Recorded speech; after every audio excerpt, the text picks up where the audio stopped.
Morning বন্ধুরা, নতুন দিনে নতুন আরেকটি সুন্দর সকালে সবাইকে অনেক অনেক শুভেচ্ছা রইল। আশা করছি তোমরা প্রত্যেকে যে যেখানে আছো ভালো আছো, সুস্থ আছো। আর আমরাও মোটামুটি বেশ ভালোই আছি। তো দেখো, এই যে মেয়ে যাবে হলো স্কুলে, আর মেয়েকে একটু রাস্তা অবধি পৌঁছে দেওয়ার চেষ্টা করছি। তো ওর বাবা আজকে বাড়িতে নেই, ওর বাবাই প্রায় দিনই দিয়ে আসে রাস্তা অবধি। তো যাই হোক, আমি একটু কাজগুলো ফাঁকা করে নিলাম আর চলে আসলাম রাস্তায় মেয়েকে নিয়ে। তো এখন মেয়েকে গাড়িতে উঠিয়ে দিচ্ছি, টোটোওয়ালাও চলে এসেছে। তো দেখো, টোটোতে উঠিয়ে দিলাম। আর আজকে ফার্স্ট টাইম মেয়ের স্কুল, পরীক্ষা এক্সাম যেহেতু আছে, তাই আর কি ওকে আজকের দিনটা একাই পাঠিয়ে দিলাম। তো দেখো, আমিও বাড়ি চলে আসছি, কারণ বাড়িতে অনেক কাজ পড়ে আছে। যেহেতু রান্নাবাড়ি কমপ্লিট করেছি, এখনও আমি রান্নাঘরটাও সমস্ত কিছু গোছগাছ করতে পারিনি।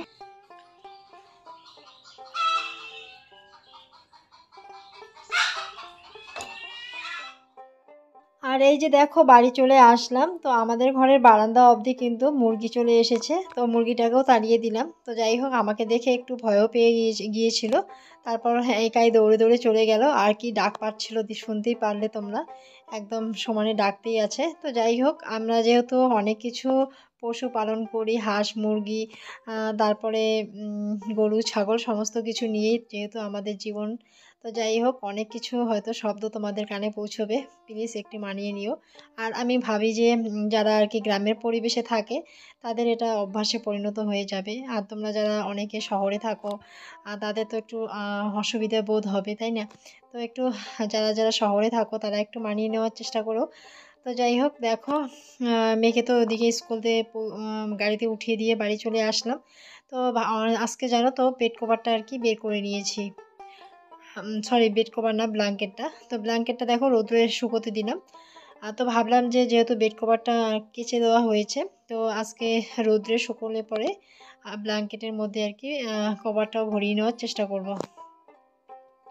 তো দেখো, এদিকে আমাদের এই যে ছোট ছোট টবের মতো দেখতে পাচ্ছ, প্লাস্টিকের ইসের মধ্যে, বালতির মধ্যে আমি ফুলগুলো লাগিয়েছি। এই যে ফুলগুলো দেখতে খুব ভালোই লাগে, কিন্তু নামগুলো ঠিক বলতে পারি না কি নাম। তো দেখো, এখানে আর কি বর্ষা গেল। তো যাই হোক, পুজো চলে গেল। তো এদিকে মাটিগুলো না অনেকটা ধুয়ে গেছে, তো সেরকমভাবে মাটি দেওয়া হয়নি, অনেক দিন আগেই মাটি যেহেতু দিয়ে দিয়েছে।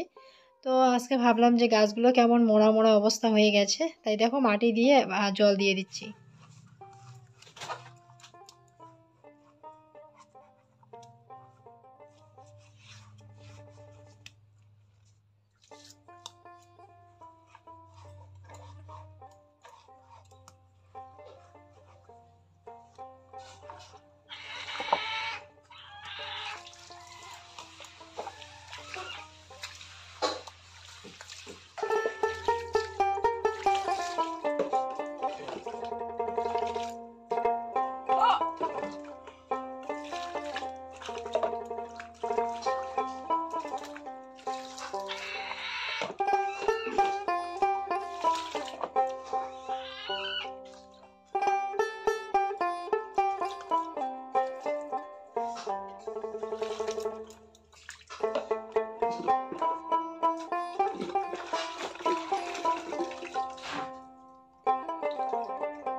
আর এই যে আমার মেয়ের স্কুল জুতোগুলো ময়লা হয়ে গেছে, তাই একটু সার্ফ জল দিয়ে সকালবেলা ভিজিয়ে রেখেছিলাম। তো এখন দেখো, একটু ভালো করে ধুয়ে দিয়ে দিলাম, আর রোদ্রে শুকোতেও দিয়ে দিলাম। তো এখন দেখো, বালতিতে করে জল নিয়ে আসছি হলো আমাদের ঘরে।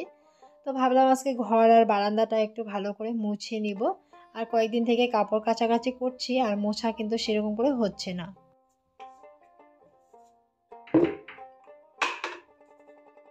তো দেখো, বালতিতে করে আমি জল নিয়ে আসলাম ঘর মোছার জন্য। আর কয়েকদিন বাদে আর কি ঘর যেহেতু আমি মুছি, তো অনেক কয়েকদিন হয়েই গেল ঘর মোছা হচ্ছে না, বলতে পারো 3 দিন হয়ে গেল। তো 2 দিন 3 দিন একদিন পর পর আর কি ঘর মুছলে ভালো লাগে। আর বলতেই পারো ঘরগুলো না, এই যে শীতকাল যেহেতু, রাস্তার পাশেই বাড়ি, আর সারাক্ষণ গাড়ি যাওয়া আসা করে না, কেমন জানি একটু ধুলো ধুলো হয়, ভালো লাগে না। তো তাই ভাবলাম যে না, ঘরগুলো আজকে মুছেই নেব। আর 2 দিন থেকে একটু কাজেও ব্যস্ত আছি, তো অন্যান্য কাজগুলো আর কি করে নেওয়ার জন্য হচ্ছে না। তো সকালে আজকে ঝটপট করে দেখো বাসি কাজগুলোও সেরে নিলাম। তারপর তো এই যে মেয়ে স্কুলে যাবে, তো রান্নাটাও সমস্তটাই কমপ্লিট করে নিলাম। তো মেয়ে তো স্কুলে চলে গেল। তো আজকে রান্না করেছি হলো লাউ তরকারি করেছি, আর একটু করেছি হলো ডাল করেছি। আর বেশি কিছু রান্না করিনি। আর মেয়ের জন্য করেছি হলো একটু সয়াবিন দিয়ে আলু দিয়ে একটু হালকা মাখা, মাখা করে নিয়েছি। তো মেয়ে সয়াবিন আলু দিয়ে খেয়ে গেল। ও তো আর কি ডাল খায় কিন্তু লাউ তরকারি খায় না। তো এগুলো দিয়েই খাওয়া-দাওয়া করে গেল। তো যেহেতু আজকে ১ম পরীক্ষা, মেয়েকে আমি কি করে এমনি খালি সিদ্ধ ভাত খাওয়িয়ে পাঠাই, তাই না? তাই আজকে ঝটপট করে রান্নাটা কমপ্লিট করে নিলাম। কারণ হলো ঘর মুছবো বলে। তো যাই হোক, ওদিকে আমার একটা কাজ অনেকটা এগিয়ে গেল। মেয়েকে তো পাঠিয়ে দিলাম। আর এখন চলে আসলাম ঘরে। ঘরগুলো এখন মুছে নিচ্ছি। তারপর দেখো বাদবাকি কাজগুলো সেরে নিব। বাদবাকি কাজের মধ্যে এই যে আর কি সকালবেলা স্নান করেছি কোনোরকমভাবে। কিন্তু ঠাকুরকেও আর কি ফুল জল তুলসী দেওয়া হয়নি, মাই দিয়ে নিল। তো মা যেহেতু সকাল সকাল স্নান করে নিয়েছে, সকাল বলতে এই যে ১১টার দিকে স্নান করলো মা। তো যাই হোক, আমার সকালের খাওয়া দাওয়া কিন্তু হয়ে গেছে। তো আজকে সবাই সবাই মিলে একটু সকালে আর কি সিদ্ধ ভাতে খেয়ে নিলাম। তো যাই হোক, এদিকে দেখো আমার ঘর মোছাটাও কমপ্লিট হয়ে গেল। তারপর একটু বাদবাকি টুকিটাকি কাজ আছে, সেগুলো সেরে নিব। আর আজকে তোমাদের সাথে আমি আমার রান্নাটাও শেয়ার করতে পারিনি। কারণ ওই যে রেগুলার আর কি হয় না রান্না শেয়ার করতে আর কি, মাঝে মধ্যে একটু ব্যস্ত থাকার জন্যে। আর এই যে ঘর মুছে একদম স্নানে গিয়েছি, স্নান টান সেরে নিলাম। তারপর আর বিকেলবেলা সেরকমভাবে ব্লগ শেয়ার করতে পারিনি।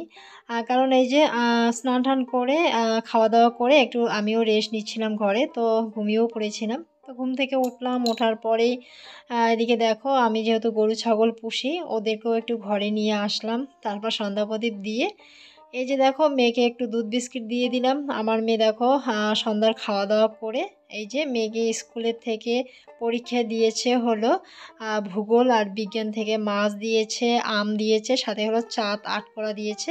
তো বললাম যে তুমি খাওয়া দাওয়া করে একটু আর্টগুলো করো, এদিকটা আমি একটু সামলিয়ে নিয়ে তারপর তোমাকে নিয়ে বই নিয়ে বসবো। আর দেখো ততক্ষণে আমার মেয়ের আর্ট করাও হয়ে গেছে, আর আমিও দেখো গোছগাছটা সেরে নিয়ে এসে ওকে নিয়ে একটু বই নিয়ে বসলাম। তো বাচ্চাদের বই না পড়ালেই নয়, কারণ স্কুল টিউশনে যতই বই পড়ুক না কেন বাড়ির গাইডনেসটা অনেকটা কাজে লাগে। যেহেতু আমার মেয়ের রানিং পরীক্ষা চলছে, তাই আর কি আমি চেষ্টা করি সকাল সন্ধ্যা একটু ওকে নিয়ে বসতে। তো এদিকে দেখো ওকে বই পড়ানোর পর রান্নাঘরে গেলাম। তো দুপুরের একটুখানি সবজি আছে, তারপর ভাবলাম যে না, যেহেতু শীতের বাঁধাকপি ফুলকপি বেগুন প্রত্যেকটা পরিবারে থেকে থাকে, তাই তো তো বাজার থেকে যেহেতু নিয়ে এসেছে, তাই ভাবলাম একটু গরম গরম ফুলকপির পকোড়া বানিয়ে খাওয়া আর কি যায়। তো আজকে প্রথমবার ফুলকপির পকোড়া খেলাম, ভীষণ ভালো লাগলো। তো দেখো সবাইকে খেতে দিয়েছি, আমার মেয়েও খাচ্ছে। তো আমি ভাবলাম একটু গরম গরম দুটো পকোড়া আর কি মুখে দিই। তো বেশ ভালোই লাগলো, যেহেতু শীতের সবজি ভালো তো লাগবেই, তাই না? তো হ্যাঁ, মাঝে মধ্যে খেলে ভালো লাগবে, কারণ প্রতিদিন তো খাওয়া সম্ভব না। কারণ প্রতিদিন খেলে পরে আর কি গ্যাসও হতে পারে। তো যাই হোক, সবার খাওয়া দাওয়া হয়ে গেছে। আর এদিকে দেখো আমি চলে আসলাম ঘরে। কালকে আমার মেয়ের টিউশন আছে, সাথেই আছে হলো পরীক্ষা। তাই ভাবলাম ওকে নিয়ে যত তাড়াতাড়ি শুতে পারবো তত তাড়াতাড়ি হয়তো ও ঘুম থেকে উঠবে। আর যত দেরি করে নিয়ে শুবো তত দেরি করে ঘুম থেকে উঠবে। আর এই যে ব্ল্যাঙ্কেটটা আজকে রোদ্রে শুকোতে দিয়েছিলাম, তো ব্ল্যাঙ্কেটের কভারটাও তো ধুয়ে নিয়েছিলাম। তো ব্ল্যাঙ্কেটের কভারটা আর কি ব্ল্যাঙ্কেটের মধ্যে ভরিয়ে নিলাম। তো এখন দেখো মশারিটা টাঙিয়ে নিলাম, আর চারদিকটা একটু গুজে নিব। আর আজকে জানো তো রাত্রে 1টা 1:30টার দিকে একটা খুশির খবর এসেছে। কয়েকদিন আগেই আমি আমার ভাগ্নির আর কি স্বাদের প্রোগ্রামে গিয়েছিলাম। সেই আমার বড় ভাগ্নি আর কি, আমার নিজের দিদির মেয়ে, ওর একটি আজকে ছেলে হয়েছে, খুবই একটা খুশির খবর। কিন্তু এত ভালো লাগলো শুনে। তো যাই হোক, রাত্রে 1টা 1:30টার দিকে খবরটা এসেছে। আর আমি হয়তো ভাগ্নিকে দেখতে যেতে পারবো না, কারণ আমার মেয়ে যেহেতু পরীক্ষা আছে, তাই আর কি একটু মনটাও খারাপ লাগছিল ভেবে। কিন্তু হ্যাঁ, ছেলে হয়েছে। আর ছেলে হোক মেয়ে হোক যাই হোক না কেন, প্রথম সন্তান যেহেতু, সেটাই আমাদের কাছে অনেকটা প্রিয় বলতে পারো। তো চলো বন্ধুরা, ভিডিওটা এখানেই রাখবো। সকলে ভালো থেকো, সুস্থ থেকো।